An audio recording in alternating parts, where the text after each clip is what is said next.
This video is going to finish off our talk on the eye, and we're going to talk about dilation and constriction first. That'll be our first topic. We said that your eyes dilate and constrict for things like light, for things like accommodation, but they can also dilate and constrict for just general parasympathetic and sympathetic activity. Parasympathetic, that's your rest and digest, right? And when you're resting and digesting, you don't really need to use your eye that much, and so your eyes will constrict. We call that meiosis. Meiosis. Constrict. Sympathetic response. Sympathetic is fight or flight, and in fight or flight situations, then you need to use your eyes. So your eyes will dilate, try and take as much light in as possible. We call that mydriasis. There's a D in mydriasis, there's a D in dilate, so that should be an easy way to remember. So mydriasis / dilate. If something happens with your sympathetic fibers, then you get constriction, you get that meiosis. You can also get things like drooping of the eyelids, you can get things like lack of sweating. So ptosis and lack of sweating. What do we call all that? We call that Horner syndrome, don't we? Horner syndrome, that's a very classic, probably one of the first things you learn in med school is Horner syndrome. And when you learn Horner syndrome, they usually talk about it as tumor on the apex of your lung and it's compressing these sympathetic fibers.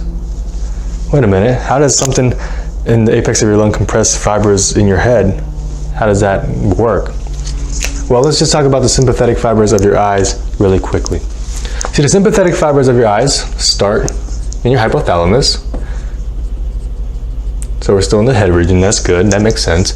However, it drops and descends right off the bat. So it goes from your hypothalamus down to freaking C8 level, C8 to T2 level at this place called the ciliospinal center of Budge.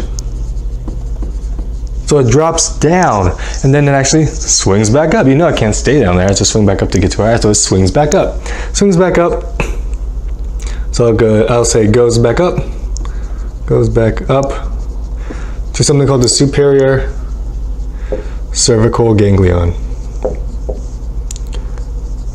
And the superior cervical ganglion is close to your subclavian, close to the apex of your lung. And that's why when you have tumors there, you can compress this, knock out that mydriasis and cause constriction, meiosis. So it goes from your superior cervical ganglion, keep rising from the apex of your lung, keep rising, go along with your carotid into your cavernous sinus. We talked about the cavernous sinus, that's that plexus right behind your nose. So I'll say goes up to cavernous sinus, goes to cavernous sinus, where it becomes a ciliary nerve. And the ciliary nerve will innervate your ciliary body, and we said that your ciliary body projects the iris. And your iris has things like your dilator papillae. And that's what causes the dilation of your eyes. All right, so you knock that off, then you can't dilate your eyes and your eyes will constrict. That's the constriction part. What about the ptosis and the lack of sweating part? Where the heck do you get that from? Well, branches of this nerve will go on to innervate the retractors of your eyes, these minor muscles, retractor of the eyes, that retract your eyelid. You don't get that, you get that ptosis part, so I'll check that off the list. Also innervates the sweat glands of your face. Sweat of your face. You knock that off, lack of sweating. Okay, that's Horner syndrome. Horner's. That should be easy enough, but that just illustrates how important parasympathetic and sympathetic innervation is to your eye, how much it does for your eye, how much it contributes to the function of your eye. And I'm gonna kind of use that as a base, as a ground for our next topic. Our next topic is gonna be on glaucoma. Glaucoma is increased fluid in the eye. Yes, your eye has fluid. Your eye has a ton of fluid and jelly. So let's just recap our anatomy of the eye. We said your eyeball was just an eyeball with a stalk on it, right? So you had your stalk. And your outermost layer is called your sclera. Get to the center and problem. We don't want to cover the center because that's where the light comes through. So we get around that problem because the center of your sclera is transparent. We call that your cornea. Cornea, so it is your sclera. All right, that's the outermost layer. The middle layer, call your choroid. Choroid. And right near the center, it will start to enlarge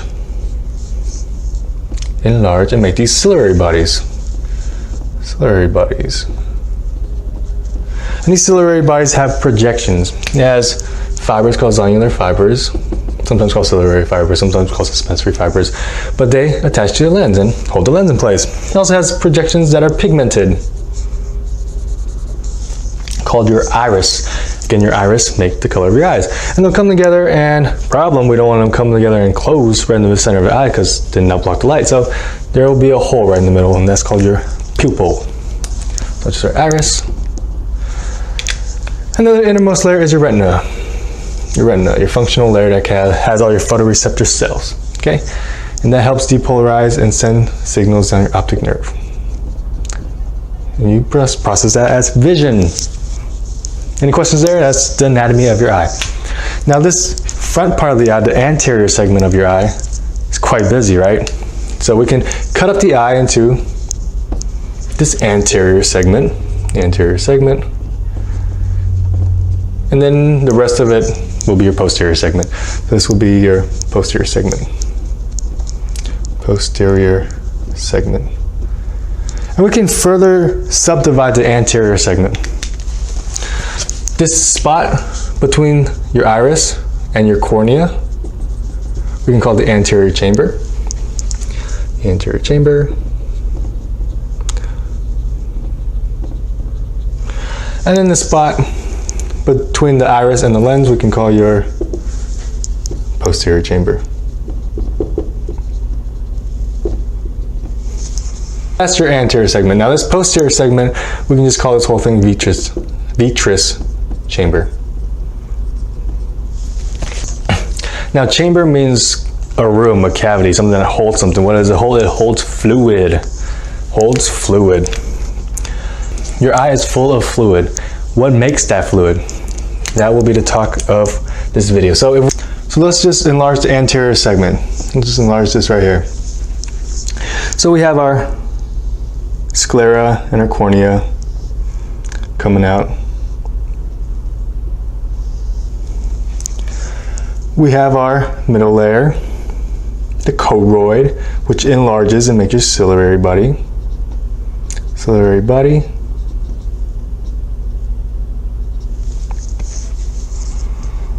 And that ciliary body has projections, right? Has fibers that attach to the lens, and then has your iris, your pigmented iris. What makes the fluid in your eyes? It'll be your ciliary body. Sometimes they call it the non-pigmented part of your choroid. The non-pigmented part just means not your iris, the pigmented part. So your ciliary body makes the fluid. This fluid we call humor. Humor. Or aqueous humor.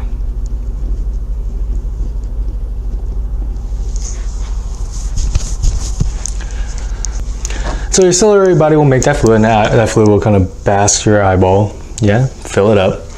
And it'll come around the iris. Come around the iris. And there's this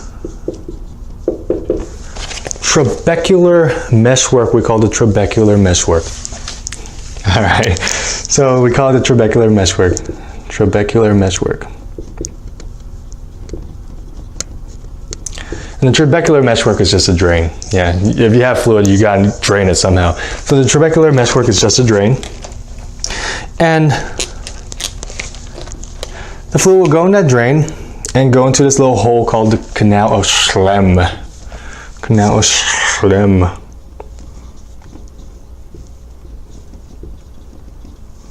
And that canal of Schlemm leads to these blood vessels above your eyes, your sclera. We call those episcleral vessels. Makes perfect sense. Episcleral vessels. Episcleral vessels. And just draw it as its orange line. And your episcleral vessels, especially your episcleral vein, will help drain that fluid. Episcleral vessels. And that's how you drain 90% of your fluid that you make. Well, what happens to the other 10%? Well, some of this fluid can cross through your sclera.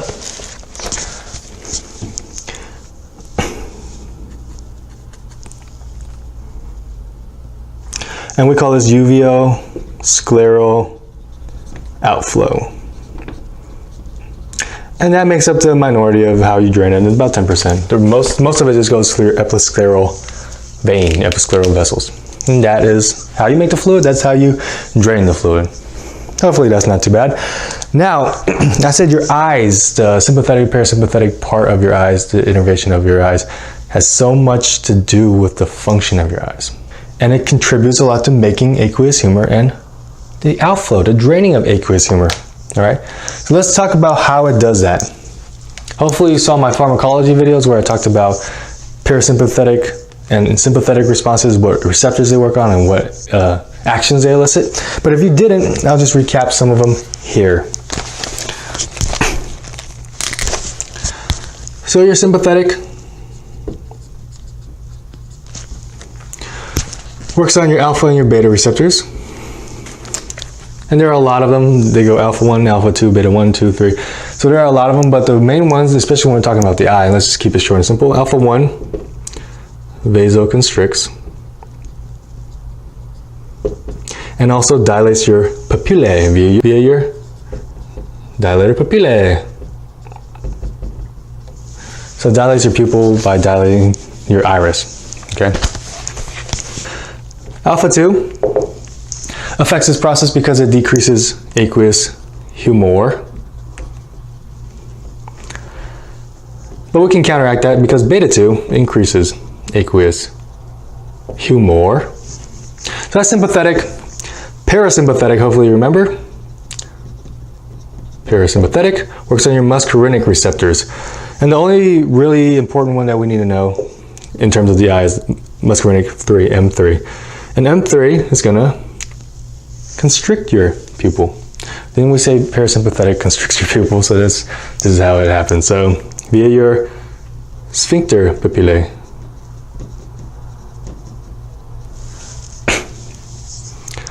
And also, it can work on your ciliary muscles to contract your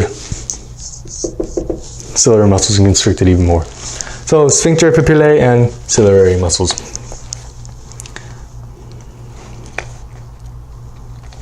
And that's how they control your aqueous humor and its outflow. Now, so let me just write down this information. All right, so we said your ciliary body makes aqueous humor. What can affect the production of aqueous humor? Well, we said alpha 1 vasoconstricts. Seems that when you vasoconstrict and reduce the blood flow and reduce the supply of your ciliary body, then it kind of makes less fluid. Makes sense. So alpha 1 vasoconstricts and will decrease humor.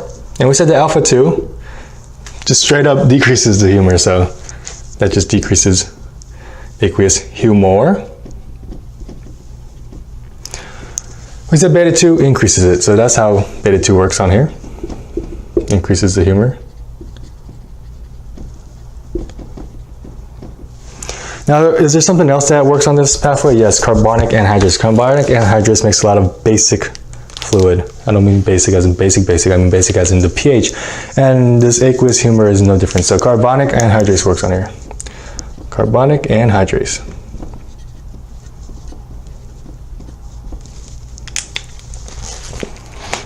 So your ciliary body makes the aqueous humor. It will go under your iris and go into your trabecular meshwork, your drain. Your trabecular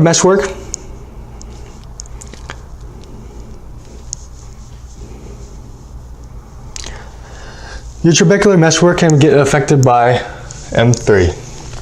See, if you constrict your muscles, your sphincter papillae, your ciliary muscles, then it opens it up, this pathway a little bit more, opens up your meshwork a little bit more so it can increase drainage. So I'll just write M3, increase drain.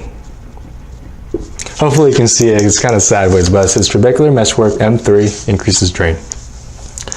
All right, and then last but not least, nothing really works on your episcleral vein, but there's something that works on your uveoscleral outflow. We said that some of the fluid can drain through your sclera and drain out that way. Something that works here is prostaglandins.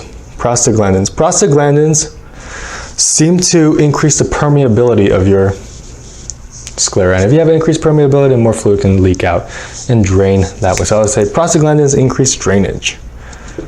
Prostaglandins increase drainage. All right, that is how you make and drain your fluid. Why is this important? Because it's important due to a condition called glaucoma. Glaucoma occurs when you have too much fluid in the eye. Intraocular pressure. When you have too much fluid in the eye, it just destroys your eye. And we can clinically call it when you have increased ocular pressure over 21 mmHgs, millimeters of mercury. So you have too much pressure in your eye. And when you have too much pressure in the eye, it just causes damage.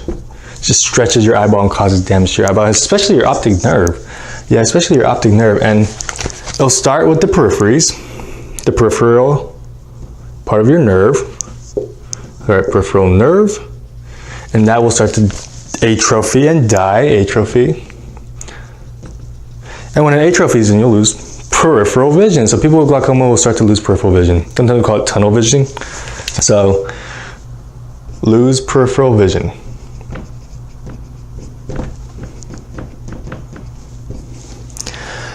Now, can you see this with a fundoscope? Yeah, you can. When you look in the eye, then we say you can see that white part of the eye with the nerve. And the outside was the disc. And the inside, the whitest part was your cup. If you have peripheral damage, then that disc will start to atrophy, die in atrophy. All right? And it'll try and start to get kind of wavy. And that cup will look larger. Sometimes we call this cupping, which is a fitting name. Sometimes we call it increased cup to disc ratio. That just means it looks larger. So, right, cup to disc ratio. And that is how you know you have glaucoma. Sometimes it'll screen it in the optometrist. That's when they shoot that puff of air in your eye. I hate that. Like, that's the worst thing. I always blink too much. And then the doctor has to tell me, like, stop blinking so much, which is super embarrassing. But that's what they test for. So they're testing for glaucoma. Why is that important? Because if you blow out your optic nerve, then you'll lose your vision. Now, what causes glaucoma, and what are the types of glaucoma? Glaucoma can be broken into open angle and closed angle. Open angle, close angle. What do these mean? This means the angle between your iris and your sclera. And this angle is very important because if it's open, if you have a good angle, then you can kind of drain that fluid. If it's closed, if you have a very small angle between the two, then it can't drain that fluid. All right? So open angle, you have a wide enough angle where you can kind of drain the fluid. It's a little bit slower onset, a little bit more insidious. The primary cause, no one really knows, but it seems that there is increased risk if you're older, if you're black, if you have a family history. Okay? Now there are some secondary causes. You can block that drain, that trabecular meshwork, if you have uveitis, and there's a lot of white blood cells. That white blood cells can block it. You can have a lot of red blood cells that block it. Whenever you have hemorrhage, you get enough blood in your eye and it'll block that meshwork. And then you can have glaucoma that way. What's closed angle? Closed angle, like I said, the angle between your iris and your sclera is closed. And you cannot drain that fluid. Closed angle is usually acute. Yeah, acute. You have a huge increase in fluid. And that huge increase in fluid will pound on your eye, will push your lens forward, which closes the angle even more, pushes on your iris and closes that angle even more. Whether it's that you build up so much fluid that your lens moves forward and pushes your iris and pushes that angle closed and causes acute glaucoma, or whether it's your iris that closes first, builds up the fluid and makes the lens move forward. There's chicken and the egg, doesn't really matter. The fact is you get acute, very painful glaucoma. So you get loss of vision, the eye will be bulging with so much fluid. If you push on it, it's like pushing on a rock. Sometimes they call it like rock hard. So I just write hard.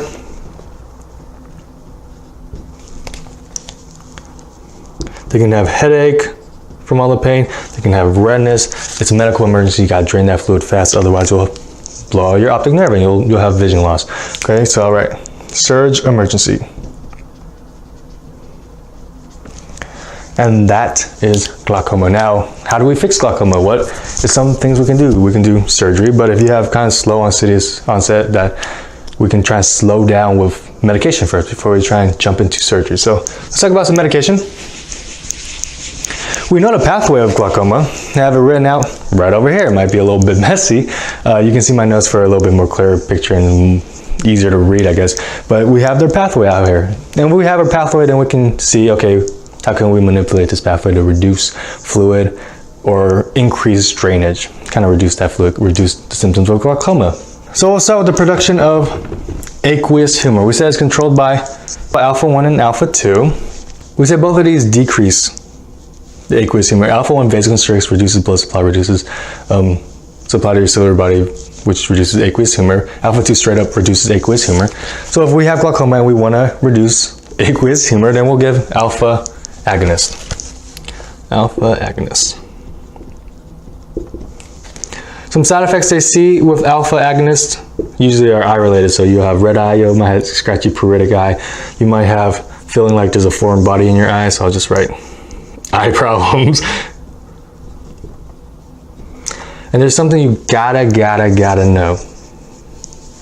Never ever use alpha-1 agonists like epinephrine in acute angle settings. All right, why don't we do that? I mean, acute angle, you have a lot of fluid. Why wouldn't we want to decrease the fluid? Alpha-1 is great. It causes vasoconstriction, decreases the fluid, but it also does something else. And I wrote that something else right here. It dilates the pupil.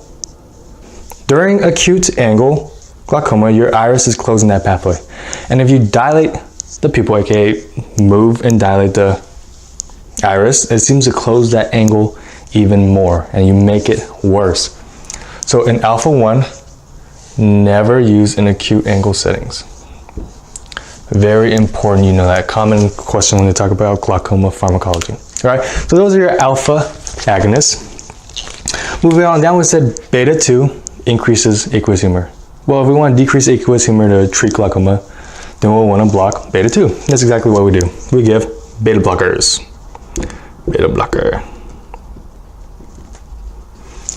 Carbonic anhydrase, we said, makes a lot of basic fluid and makes aqueous humor. If we want to block carbonic anhydrase, we give a carbonic anhydrase inhibitor. You're absolutely right. What's our trusty friend? Acetazolamide. Easy peasy, no questions there, hopefully. Now let's move on. We said you make your humor and it'll travel under your iris and go to your trabecular meshwork. All right, trabecular meshwork is controlled by M3.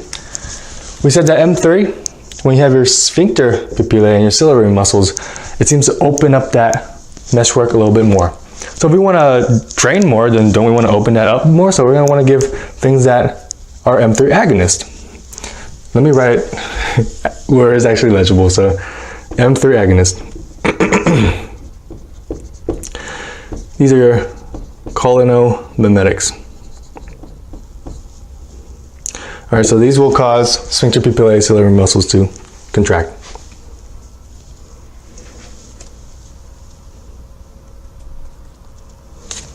And it increases outflow.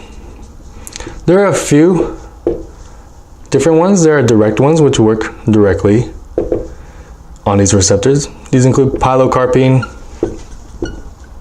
carbachol. There are indirect ones like physostigmine. They all do the same thing, all right? Last drug, we say your prostaglandins increase the permeability of your sclera, and that way fluid can kind of leak through, drain. If that's the case, let's give some prostaglandins, eh? So prostaglandins, we can give that straight up. Prostaglandins. And your prostaglandins all end in prost, and they increased outflow. Some side effects. There's one called latanoprost that is actually a PGF2 alpha. PGF2 alphas are commonly used to induce labor and as an abortant. So probably not the best idea to give it to someone who's pregnant. So latanoprost. Some other side effects. It can darken your iris. So if you have light eyes, it can turn them brown. Darken iris. It can make your eyelashes grow longer, which is actually some cosmetic reasons why we give this. I saw a drug commercial a while back about a drug that made your eyelash grow longer. I was like, wow, that's a pretty cool drug.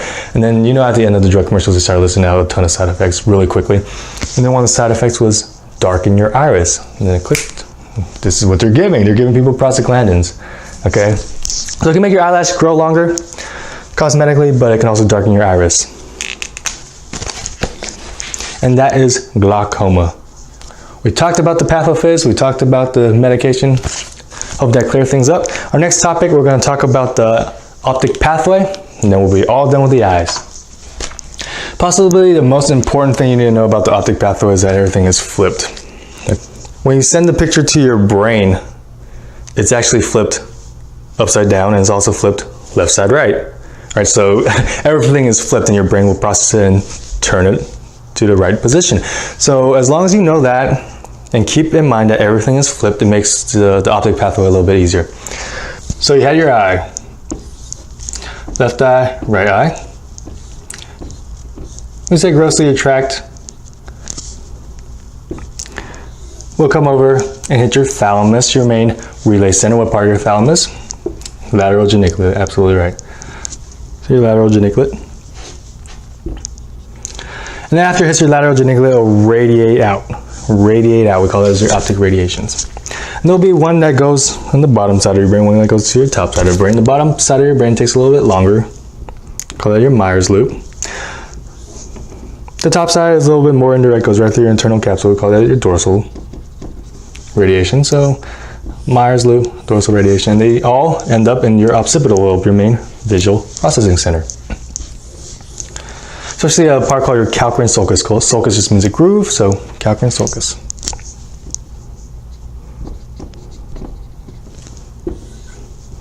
And that is the pathway of your eye. We said this top part is your optic nerve part. Part where they cross over is your chiasm part. Chiasm means crossing over, and it's very close to your pituitary, something you should keep in mind. This bottom part is called your optic tract. And then this radiation part is called your optic radiation. Optic radiation. Okay? Simple enough. Now let's complicate things, all right? This is your left field of vision. This is your right field of vision.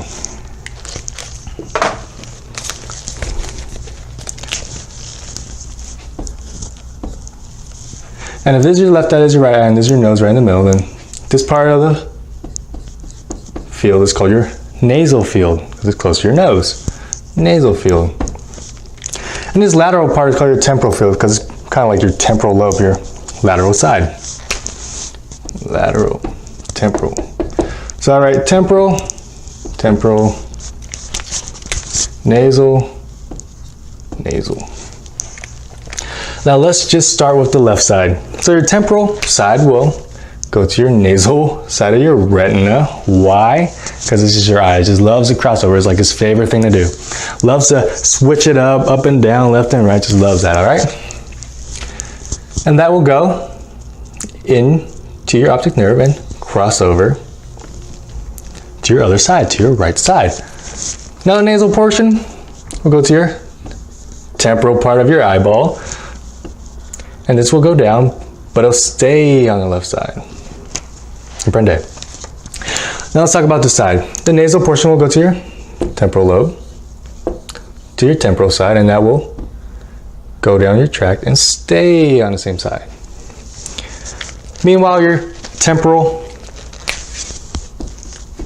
field of vision will go to your nasal side of the retina, and that will cross over. All right, eventually, they will all radiate to your occipital lobe, to your brain, and you'll process that as vision. Okay, hopefully that's not too bad. Now let's see what can go wrong. Well, if we knock out the first part of the pathway, let's just say right here. So we knock out your right optic nerve portion. We'll label that as 1. That'll be our first example. Then your temporal visual field will go in, hit a roadblock. So you won't be able to see that part. Your nasal visual field will go in, go down and hit a roadblock. You won't be able to see that part. So in fact, your entire right eye won't be able to see anything. So if we draw this as your left eye, your right eye will not be able to see anything. How about your left eye? Anything wrong with the pathway? No, it looks perfectly good to me. So your left eye is completely clear. We call this right anopia. Anopia means defect in your vision. So you have a right defect in your vision. You can't see out of that right eye. Second example, something happens to your optic chiasm. Your optic chiasm is right next to your pituitary. So pituitary adenomas, craniopharyngiomas, anything that enlarges your pituitary or that pituitary space can compress this. That is our example 2. Left eye, right eye. And it'll hit these fibers. What are the fibers that are crossing? We can just follow the fibers. So this would be your temporal field. This would be your temporal field. So these temporal fields hit that roadblock and get knocked out. So the fibers that cross over are going to be your temporal fields. We call this bitemporal hemianopia. Hemianopia, anopia meaning there's a vision defect, hemi meaning one side. What side? Your temporal, and it's affecting both eyes. Bitemporal hemianopia. What a great name. Sometimes they'll complain of bumping into things to their sides because they can't see their sides. Yeah, that side of the vision's knocked out. Bitemporal hemianopia. Third example, let's knock out this part of the optic tract. So, third example, we can follow the fibers. We know that their temporal fibers cross over, right? Because we're on the right side, that'd be your left temporal fiber crossing over. So this is gone. That makes sense. How about this other fiber? Well, we know it can't be a temporal fiber because we said temporal fibers cross over. So this will be your right nasal fiber. Nasal visual field. So you have hemianopia, visual defect affecting one side. Instead of bitemporal, these are both going to be on the same side, so we call this left homonymous hemianopia. So your left side's knocked out. Moving on down, let's say you knock out your Myers radiation. Myers. We say your Myers go inferiorly. So if we draw out our head, this is your eyeball, goes to your lateral geniculate, and we said it radiates out. One goes inferiorly, that'd be your Myers, near your temporal lobe. One goes superiorly, that'd be your dorsal. All right, so your inferior, your Myers tract, your inferior radiation, your Myers tract, takes your inferior retina, gets input from your inferior retina. And because your eyes are switched, you can already guess it. It looks at the top, your top field. Your nose is going to look something like this. So it will affect the left side of your vision because we're still in the same, I guess, pathway. However, because you're only knocking out the Myers, the thing that sees the superior portion of your visual field, it'll look something like this. You have defect in the superior portion of your visual field. We call this left upper quadratic anopia. You can already guess why we call it that. All right, so it affects your left upper quadrant. Some things that can do this, because it wraps around your temporal lobe, you can have temporal lobe lesions or something that supplies the temporal lobe, your MCA. If you have an MCA infarct, you can get this. So, all right, MCA infarct.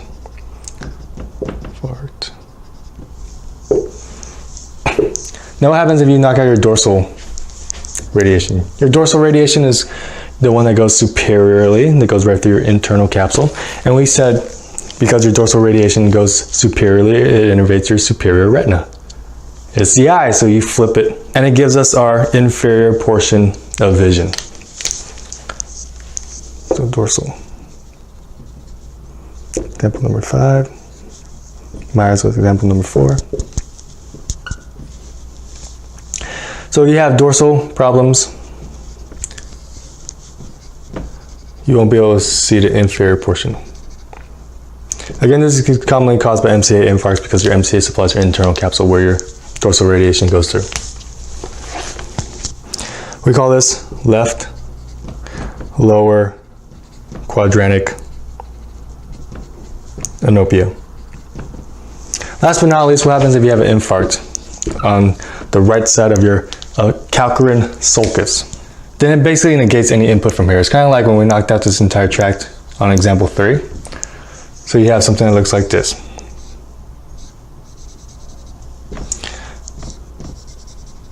That happens if you have a calcarine sulcus infarct. That happens if you affect your calcarine sulcus. However, sometimes the center of your vision, your macula, is spared. So we call this left homonymous hemianopia with macular sparing. Why is your macula spared? Well, the thing that innervates your calcarine sulcus, the thing that innervates your occipital lobe, is your posterior cerebral artery, PCA. So if you have a PCA infarct, you'll get this. However, your macula seems to get a collateral supply from your MCA. So you have a PCA infarct, you'll get this, but then your macula will be spared because that's collateral blood supply. All right, so you get macular sparing. That is your visual pathway. Hope that clears things up. Thanks.